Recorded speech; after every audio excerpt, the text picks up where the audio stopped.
சிவாய் நம்ம வணக்கம். நான் உங்கள் ஜோதிடர் கருப்பசாமி கேஜிஎஃப். பக்தி இன்ஃபோ பார்த்துருக்கிற அனைவருக்கும் எல்லா வளமும் எல்லா நலமும் கிடைக்கணும். சிவாய நம்ம. 2026 ராகு கேது பெயர்ச்சி டிசம்பர் மாதம் வாரத்திலே வந்துடுது. ராகு பகவான் பெயர்ச்சி ஆகிறது கும்ப ராசியில் இருந்து மகர ராசிக்கு பெயர்ச்சிக்கிறாரு.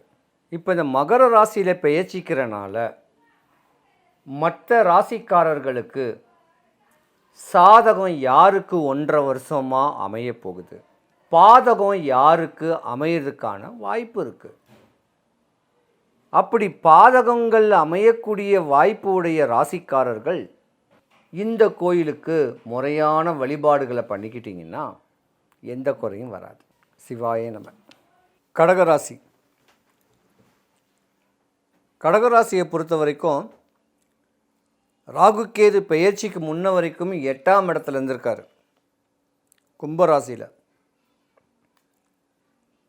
பல பேருக்கு இடையூறுகளை தான் கொடுப்பார், பல பேருக்கு உடல்நல குறைவுகளை கொடுப்பார், மருத்துவமனைக்கே பல லட்சத்தை செலவு பண்ணக்கூடிய தருணங்களும் ஏற்படும். இது விதி அல்ல, சதி. உங்களுக்கு உங்கள் வளர்ச்சியை பார்த்து உற்றாரோ உறவினரோ தேவையில்லாத சூனியங்கள் பார்வையில் பார்ப்பாங்க. செய்வின தோஷங்களும் உங்களுக்கு உண்டு. ஆனால் இந்த ராகு கேது பெயர்ச்சி டிசம்பர் மாதத்துக்கு மேலே மறு ஜென்மம். நீங்கள் உண்மையதாங்க, அப்படியாம்பட்ட ஒரு தருணம் உண்டு. பல பேர் கணவன் மனைவி பிரிஞ்சு போயிருப்பீங்க, ஒன்றுமே இருக்காது, தேவையில்லாத சந்தேக சண்டைகள் வரும். அந்த சந்தேக சண்டைனால கணவன் மனைவிக்குள்ள பிரிவோ டைவர்ஸோ இல்லை தேவையில்லாத பிரச்சனைகளோ ஏற்பட்டிருக்க வாய்ப்பு 70% உண்டு. ஆனால் இந்த ராகு கேது பெயர்ச்சிக்கு முன்ன டிசம்பர் மாதத்துக்கு முன்னையே நீங்கள் மறுபடியும் இணைய போகிறீங்க, சேர்ந்து வாழ போகிறீங்க. துன்பங்கள் எல்லாம் விலகி உங்கள் குடும்பம் குட்டியோட சந்தோஷமான ஒரு வாழ்க்கையும், வீடு நிலம் காரு வண்டி பங்களாவோட ஒரு அமைப்பும், பணிபுரிகிற பணியில் வேலையில் பார்க்கக்கூடிய வேலையில் ஒரு உயர்ந்த ஒரு மதிப்பும், வெளிநாட்டுக்கு போகக்கூடிய தருணம், உள்ளூர் இல்லாமல் வெளியூரில் பிரவேசம் பண்ணக்கூடிய அமைப்புகள் கடகராசிக்கு தாங்க உண்டு. ரிஷபராசிக்கு என்ன பலனோ அதே பலன் கடகராசிக்கும் இந்த ராகு கேது பெயர்ச்சி கொடுக்கார். 90%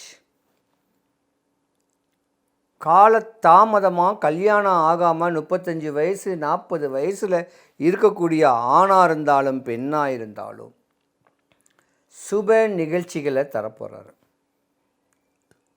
பொதுவாக உங்கள் ராசியிலேயே கேது பகவானும் இருக்கார், குரு பகவான் ஏற்கனவே அந்த வீட்டில் இருக்கார். ராசிக்கு 7வது வீட்டில் தான் ராகு பகவானுடைய பெயர்ச்சி. 7வது வீடு காதல், திருமணம், மனைவி, கணவனை பார்க்கக்கூடிய இடம் 7வது வீடு. அப்போ 7வது வீட்டில் உங்கள் ராசியிலேயே ஜென்மத்திலேயே குரு பகவான் இருக்கிறனால உங்களுக்கு யோகந்தாங்க சொல்லுவேன். எந்த இடையூறுகளும் கொடுக்க மாட்டார். ஆனால் நீங்கள் உங்கள் ஊருக்கிட்ட இருக்க வேண்டிய அம்மன் கோயிலில் ஒரு நாக பிரதிஷ்டை ஒன்று பண்ணிக்கிங்கன்னு நான் சொல்கிறேன். ஐயரை வச்சு பண்ணிக்கிங்க. ஏன்னா ஜென்மத்தில் கேது பகவான் இருக்கிறனால ஏதாவது இடையூறுகள் வந்துருமோ அப்படின்னு ஐயம் இருக்கிறவங்க, பயம் இருக்கிறவங்க இந்த நாக பிரதிஷ்டையை ஒன்று பண்ணிக்கிங்க. முறையாக பண்ணணும், ஐதீகமாக பண்ணால் கூட பண்ணியும் கொடுப்பேன். அதனால் கவன சிதைவை ஏற்படுத்திக்காதீங்க.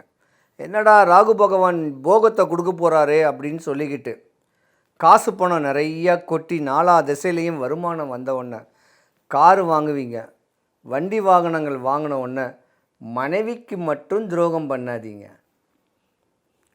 மனைவியோடைய அடிவயத்திலேருந்து வரக்கூடிய சாபத்துக்கு ஆள்படாதீங்க. மனைவி மக்களுடைய சாபத்துக்கு ஆள்பட்டீங்கன்னா அந்த குலதெய்வமே உங்களை விட்டு விலகிடும். முன்னோருடைய அனுகிரகம் இருந்த உங்களுக்கு அந்த முன்னோருடைய அனுகிரகம் இருக்காது. கவனமாக இருந்துக்குங்க. சொத்து பத்து குமியக்கூடிய வருஷம் இந்த 1.5 வருஷம், டிசம்பர் மாதத்துக்கு மேலே. வேணும்னா ஒரு லாட்ரி சீட்டு கூட வாங்கி பாருங்க, திடீர்னு அடிக்கும். அந்த மாதிரியான தருணமும் உங்களுக்கு இருக்குது. உங்கள் முக மலர்ச்சி வெளியூர் வெளி தேசத்தில் பிரதிபலிக்கும். உங்கள் ஃபேஸ் வேல்யூ, உங்கள் ஸ்பீச்சு பிரதிபலிக்கும். இத்தனை வருஷம் பட்ட கஷ்டங்கள் உங்களை விட்டு விலக போகுது. எதிர்மறையான சக்திகள் 3 சக்திகள் இருக்குது. இச்சாசக்தி, கிரியாசக்தி, ஞானாசக்தி. அந்த 3 சக்திகளுமே உங்களுக்கு கிடைக்க போகுது.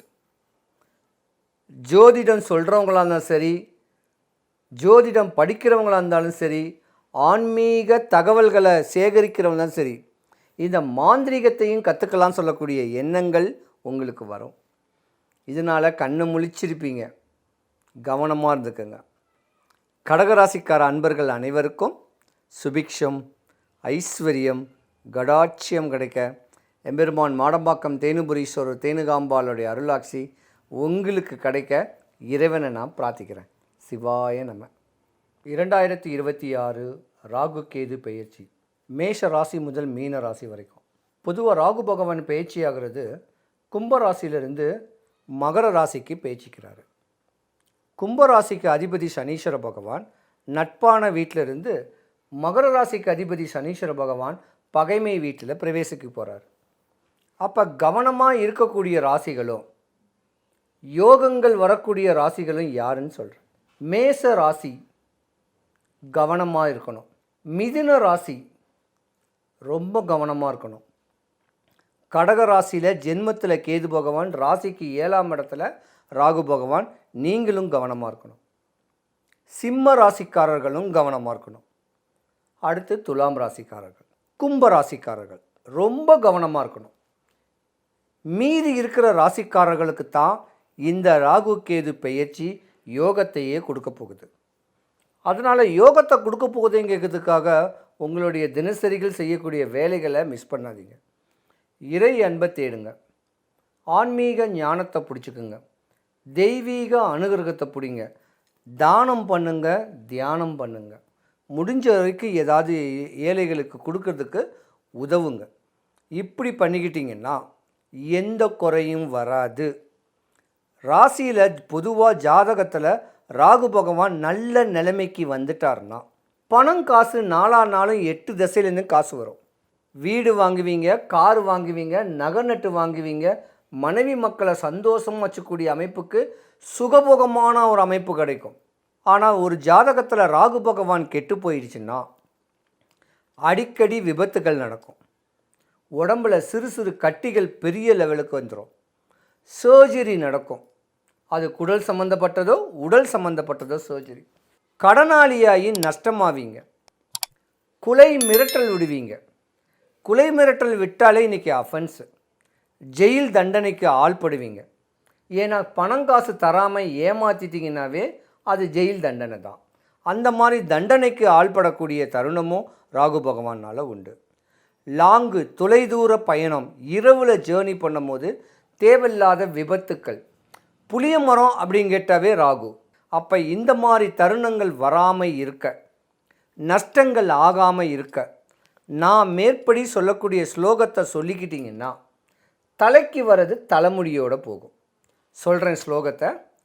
இன்பமே செய்யும் ராகு கேது பகவானே, அன்பால் நான் உன்னை அடிப்பணிவேன், என்பால் நான் அடைந்த துன்பங்கள் போய் இருள் அகற்றி தூய நலம் திகழ எனக்கு இன்றே தருவாய் அருள், ராகு கேது பகவானே போற்றி. இப்படி முறையான வழிபாடுகளை பண்ணிக்கிட்டிங்கன்னா ஒரு குறை வராது. இருந்திருந்தாலும் உங்கள் குலதெய்வத்தை வழிபடுங்க. ராகு பகவான்னா அப்பா வழி முன்னோர், அப்போ தாத்தா பாட்டி. கேது பகவான்னா தாய் வழி முன்னோர், உங்கள் பாட்டி. இவங்களை வழிபட்டுக்கிட்டிங்கன்னா ராகு பகவானுடைய தாக்கத்திலேருந்து குறைச்சி சூப்பராக வாழ்வீங்க, எந்த குறையும் வராது. 12 ராசிக்காரர்களுக்கும் சுபிக்ஷம், ஐஸ்வர்யம், கடாட்சியம் கிடைக்க எம்பெருமான் மாடம்பாக்கம் தேனுபுரீஸ்வரர் தேனுகாம்பாளுடைய அருளாட்சி உங்களுக்கு கிடைக்க இறைவனை நான் பிரார்த்திக்கிறேன். சிவாய நம. சிவாய நம. என்ன நீங்கள் பார்க்க வரணுன்னா என்னுடைய முகவரி ஜோதிடர் கருப்பசாமி KGF, நம்பர் 13, திருவள்ளுவர் தெரு, MES ரோடு, மோதிலால் நகர், கிழக்கு தாம்பரம், சென்னை 6,59,000. நியர் லேண்ட்மார்க் கார்லி school play ground, next to MES gate. இங்கே வந்து கேட்டாலே என் வீட்டுக்கு வந்துடலாம். ஃபோன் பண்ணிவிட்டு ஒரு வாட்ஸ்அப் பண்ணிவிட்டு வாங்க, ஃபோன் பண்ணாமல் வராதிங்க. ஏன்னா அடிக்கடி கோயில்களுக்கு நான் போயிடுவேன். சரியா? எல்லாருக்கும் எல்லா வளமும் கிடைக்கட்டும். சிவாய நம.